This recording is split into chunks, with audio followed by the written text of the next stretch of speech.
Waalaikumsalam warahmatullahi wabarakatuh. Jadi saya sampaikan ucapan terima kasih saya, alhamdulillahirrabbilalamin, karena hari ini sesuai dengan jadwal yang ditentukan kita dapat duduk bersama untuk mendengarkan penyebaran tentang budaya positif.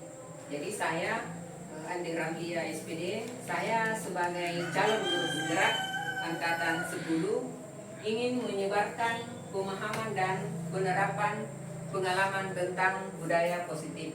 Nah, ibu guru semua, sebelum saya melanjutkan, barangkali ada dari ibu guru yang mau menyampaikan mengetahui apa sebenarnya budaya itu. Boleh Ibu Hamsina? Budaya menurut saya adalah kebiasaan atau pembiasaan.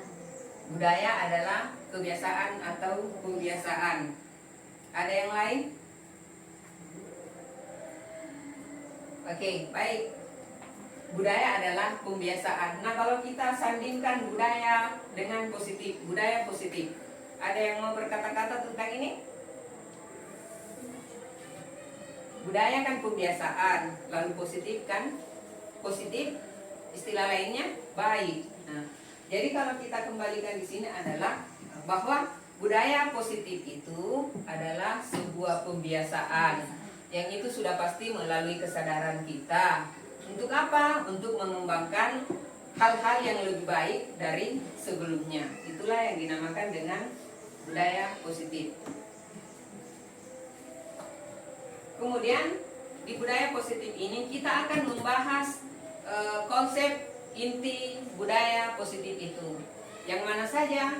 Ada perubahan paradigma belajar, ada disiplin positif, nilai kebajikan, kebutuhan dasar manusia, motivasi perilaku manusia, posisi kontrol guru, keyakinan kelas, dan ada yang namanya segitiga restitusi.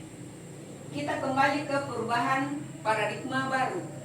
Apa yang diketahui tentang pembelajaran dengan paradigma baru? Di sini mengatakan bahwa sebuah pembelajaran yang dirancang berdasarkan prinsip pembelajaran yang berdiferensiasi sehingga para peserta didik belajar sesuai kebutuhannya, berdasarkan tahap perkembangan sesuai teori psikologi modern untuk mewujudkan profil pelajar Pancasila.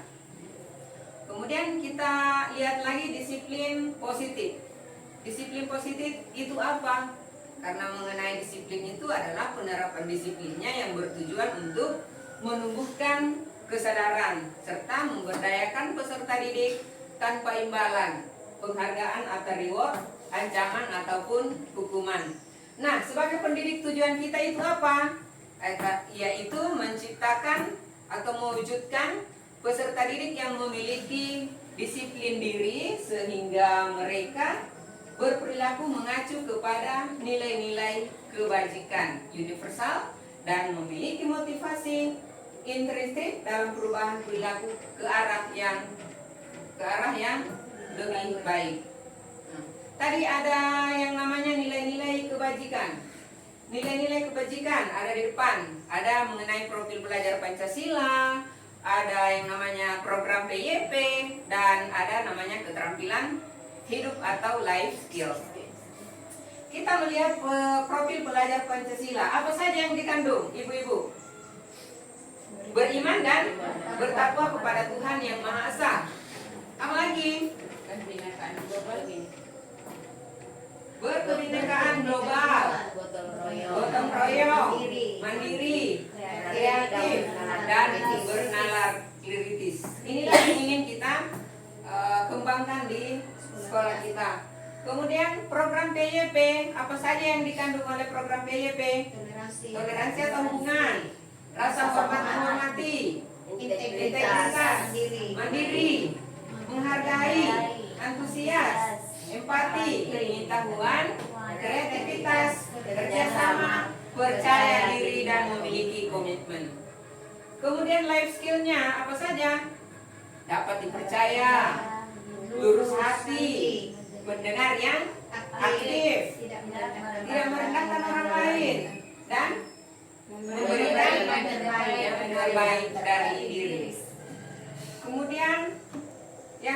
tadi ada kebutuhan dasar manusia. Nah, ini yang harus kita tahu, bahwa kebutuhan manusia itu adalah segala sesuatu yang kita lakukan untuk mendapatkan apa yang kita inginkan. Seluruh tindakan yang kita lakukan memiliki tujuan tertentu, dan semua usaha yang terbaik yang kita lakukan itu adalah dalam rangka agar kebutuhan dasar kita terpenuhi dengan baik pula. Nah, kita di kebutuhan dasar manusia kita sudah mempelajari, atau saya di calon guru penggerak di program itu kami mempelajari ada 5. Yang pertama, bertahan hidup. Kesimpulannya di sini bertahan hidup itu seolah-olah di situ semua, atau memang di situ ada kebutuhan pokok kita. Apa saja yang menjadi kebutuhan pokok kita? Ada makan, pakan atau pakaian, tempat tinggal, keamanan, dan yang utama adalah kesehatan. Kemudian kasih sayang dan rasa diterima. Kalau salah satunya tidak ada di sini di kebutuhan dasar manusia, termasuk kasih sayang dan rasa diterima, ini apa saja rasa diterima itu? Dipedulikan, berbagi, kerjasama, menjadi bagian dari kelompok. Artinya kita tidak menjadi bayangan, tapi kita termasuk yang dapat nilai di dalam ini. Kemudian ada istilah penguasaan, menguasai tentang harga diri, apa keinginan untuk dianggap, kemudian memimpin, berprestasi, diakui, dan yang utama didengar. Kemudian ada kebebasan. Kebebasan yang mana itu? Kita mandiri, betul. Memiliki pilihan, kita bebas memilih, bebas mencoba hal yang baru. Namun kita harus tetap mampu mengendalikan arah diri kita. Kemudian ada kesenangan. Kesenangan, kalau misalnya anak didik kita senang bermain, kita sebagai guru setelah mengajar mungkin serius-seriusnya kita butuh humor. Kemudian tetap antusiasme, dan yang terakhir adalah pancaran dari kebahagiaan adalah tertawa. Baik, kita masuk pada motivasi perilaku manusia. Ini ada 2, ada motivasi dari luar atau ekstra, dan ada motivasi dari dalam atau intra. Yang mana dari luar itu ada untuk menghindari ketidaknyamanan atau hukuman. Yang kedua, untuk mendapatkan imbalan atau penghargaan.